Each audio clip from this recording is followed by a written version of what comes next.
बड़ बापार पुओ हाणिला सान बापार पुओ को एहीपरि एक जघन्य हत्याकांड देखा मिली कंधमाल जिला दारिंगबाड़ी थाना अंतर्गत रुकानबाड़ी ग्राम।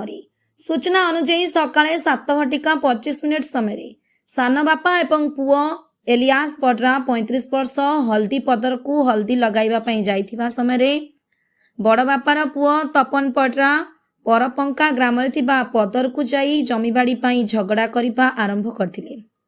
सेमानंक मध्यरे कथा कटाकटी हेउ हेउ उग्र रूप नेला। सामान्य झगड़ा पाई सान बापार पुओ भाई को चिन्हिलानी बड़ भाई बेकरे हाणी हत्या करदेला।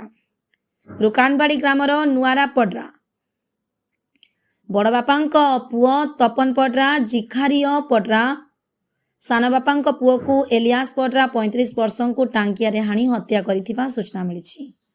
गुरुवार सकाळ 7:25 समय परपंका ग्राम को एलियास पडरा और तांको बापा जिखारिय पडरा हलदी लगाइबा निमंते जाइथिबा समय सान बापार पुओ तपन पडरा से जगह को जाई जागा बाड़ी को नहीं किछि पाटितुंड होइथिला।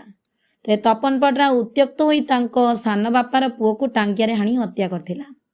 ते मृतक बापा हत्याकारी तपन को अटकाइबा बेले तांको मध्य टांगिया आक्रमण करिथिबा देखिबाकु मिलुछि।